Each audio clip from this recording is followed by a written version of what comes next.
जय हिंद मित्रांनो, you P S म्हणजे काय हे आपण मागच्या लेक्चरमध्ये शिकलो आहोत.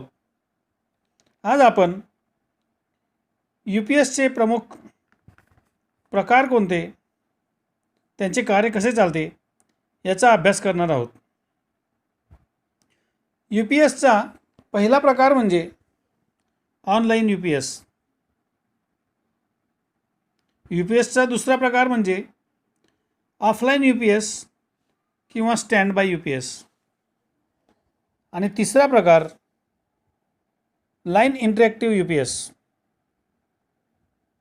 चला तर आता मग आपण यू पी एसचा पहिला प्रकार ऑनलाईन यू पी एस याची माहिती घेऊ. ऑनलाईन यू पी एस यालाच double conversion you P S असेही म्हणतात. ऑनलाईन यू पी एस यालाच double conversion you P S असेही म्हणतात. ह्या यू पी एसचे कार्य 2 टप्प्यांमध्ये होत असते. 2 स्टेजेस असतात. या 2 स्टेजेसमध्ये याचे कार्य चालते.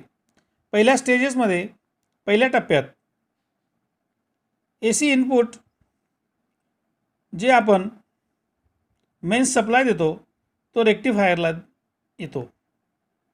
रेक्टिफायर या ए सी इनपुटचे डी सीमध्ये रूपांतर करतो आणि हे D C voltage D C बसमार्फत इन्व्हर्टरला पुरवितो. ह्याच ठिकाणी एक बॅटरी असते. ह्या बॅटरीचे डी सी व्होल्टेजसुद्धा इन्व्हर्टरला डी सी बसमार्फत दिले जाते. म्हणजे डी सी बस बॅटरीकडून किंवा रेक्टिफायरकडून डी सी इनपुट इन्व्हर्टरला देत असतो. दुसऱ्या स्टेजमध्ये जे इन्व्हर्टरला डी सी इनपुट येते त्या डी सीचे ए सीमध्ये रूपांतर केले जाते व इन्व्हर्टरचे हे आउटपुट यू पी एसच्या आउटपुटवर आपल्याला उपलब्ध होत असते. म्हणजे बघा, जर विद्युत पुरवठा सुरळीत असेल तर ए सी मेन्सला रेक्टिफायर डी सीमध्ये रूपांतर करेल. ते डी सी इन्व्हर्टरला दिले जाईल. इन्व्हर्टर त्याचे रूपांतर पुन्हा ए सीमध्ये करतो आणि हे ए सी व्होल्टेज आपल्याला यू पी एसच्या आउटपुटवर मिळते. समजा विद्युत पुरवठा खंडित झाला तर डी सी व्होल्टेज जे बॅटरीमध्ये उपलब्ध असते, जे बॅटरीकडून येणारे डी सी व्होल्टेज हे इन्व्हर्टरला दिले जाते.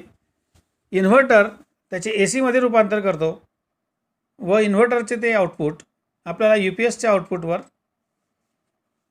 उपलब्ध होत असते. अशा 2 टप्प्यांमध्ये हे कार्य चालते. जेव्हा ए सी विद्युत पुरवठा सुरळीत असेल त्याच वेळेस बॅटरी चार्जसुद्धा होत असते.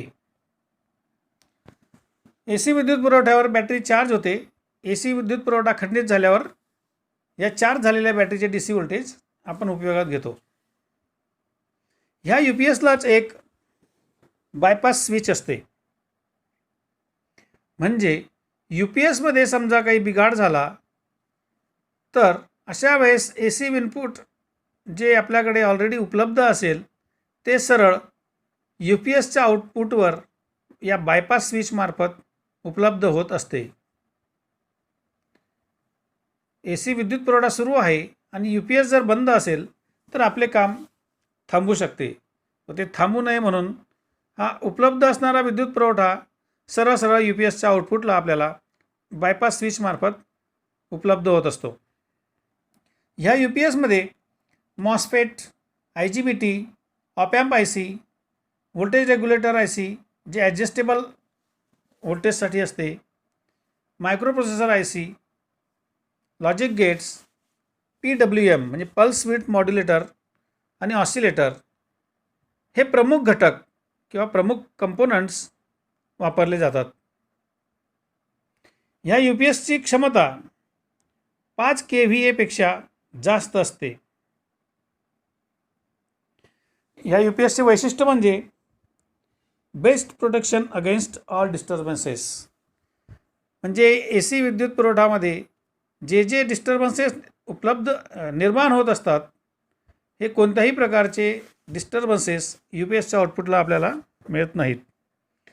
तसेच दुसरं वैशिष्ट्य म्हणजे या UPSचे आउटपुट हायली स्टॅबिलाइज्ड असते. म्हणजे अत्यंत स्थिर आउटपुट आपल्याला मिळत असते. याच्या आउटपुटमध्ये फक्त 1% तफावत असू शकते. म्हणजे बघा, आउटपुटला 227 व्होल्ट AC ते 233 व्होल्ट AC एवढ्या उपलब्ध होईल. किंवा फ्रिक्वेन्सीसुद्धा 49.5 हर्ट्ज ते 50.5 हर्ट्ज या दरम्यान उपलब्ध असेल. तसेच याचे आउटपुट प्युअरली साईन वेव्हच्या स्वरूपात असते. ह्या इन्व्हर्टरचा wave form purely sine wave असतो, हे आपण लक्षात घ्यायचे आहे. या UPSला डिस्प्ले असतो जो डिजिटल असतो. त्यामध्ये फ्रिक्वेन्सीसुद्धा दर्शवली जाते, बॅटरीचे व्होल्टेज दर्शवले जाते, AC इनपुट दर्शवले जाते आणि इन्व्हर्टरचे किंवा UPSचे आउटपुटसुद्धा दर्शविले जाते. मित्रांनो, आता दुसरा प्रकार म्हणजे ऑफलाईन UPS. या UPSलाच स्टँड बाय UPS असेही म्हणतात. या UPSचा बॅकअप कमी असतो. 15 ते 20 मिनिटे एवढाच वेळ आपल्याला हा विद्युत पुरवठा करीत असतो. लक्षात घ्या, जेव्हा आपल्या घरात येणारा विद्युत पुरवठा खंडित होतो त्याच वेळेस हा UPS ऑन होत असतो. म्हणून याला ऑफलाईन UPS किंवा स्टँड बाय UPS म्हणतात. म्हणजे जेव्हा विद्युत पुरवठा खंडित होतो त्यावेळेस त्याच्या आतमध्येच इनबिल्ट असणारी जी बॅटरी असते त्याचे DC व्होल्टेज इन्व्हर्टर सर्किटला येते, ते कन्व्हर्ट केले जाते व इन्व्हर्टरचे AC आउटपुट आपल्याला UPSच्या आउटपुटवर मिळत असते. या UPSची क्षमता 1 kVA पेक्षा कमी असते. म्हणून प्रामुख्याने याला कॉम्प्युटरसाठीच वापरण्यात येतो किंवा 1 kVA पेक्षा कमी क्षमतेचा लोड ज्या ठिकाणी असेल त्या ठिकाणी या UPS मार्फत विद्युत पुरवठा केला जातो. आता आपण UPSचा तिसरा प्रकार म्हणजेच लाईन इंटरॅक्टिव्ह UPS याची माहिती घेऊ. ह्या प्रकारच्या UPSमध्ये AC मेन्स सप्लाय हा फिल्टर करून नंतर त्याचे रेग्युलेशनसुद्धा केले जाते व हे रेग्युलेटेड AC मेन्स विद्युत पुरवठा हा UPSच्या इनपुटला दिला जातो.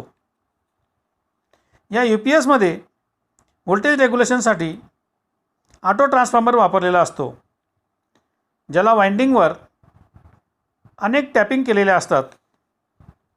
हा ऑटो ट्रान्सफॉर्मरच AC मेन्स इनपुटचे कमी किंवा जास्त करून रेग्युलेशन करीत असतो. म्हणजेच बक आणि बस्ट या पद्धतीने इनपुटचे आवश्यकतेप्रमाणे स्टॅबिलायझेशन होत असते. जे कमी असेल तर वाढवून मिळेल आणि जास्त असेल तर कमी करून मिळेल.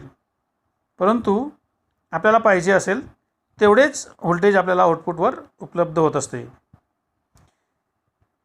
ह्या UPSमध्ये एकच इन्व्हर्टर कन्व्हर्टर युनिट असते, ज्यामार्फत बॅटरी चार्जिंगचे आणि इन्व्हर्टरचे कार्यसुद्धा पार पडत असते. म्हणजेच जेव्हा घरात येणारा विद्युत पुरवठा सुरळीत सुरू असेल तेव्हा ह्या युनिटमार्फत बॅटरी चार्ज केली जाते व विद्युत पुरवठा खंडित होतो त्यावेळेस हेच युनिट इन्व्हर्टरचे कार्य सुरू करते. बॅटरीच्या DC व्होल्टेजला AC मध्ये कन्व्हर्ट करून UPSच्या आउटपुटला आपल्याला AC व्होल्टेज उपलब्ध होत असते.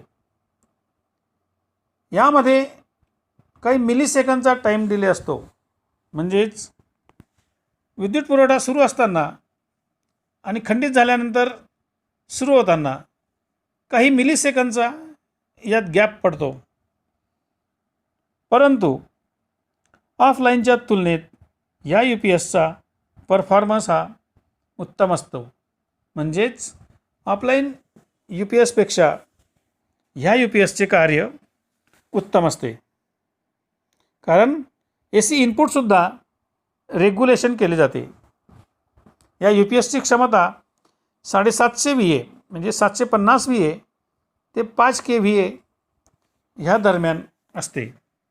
अशा प्रकारे हा तिसरा प्रकार देखील line interactive U P S, ज्या ठिकाणी लोड जास्त आहे, कॉम्प्युटर लॅबसारख्या ठिकाणी जिथे 10-20 असे कॉम्प्युटर जोडले असतील अशा ठिकाणी केला जातो.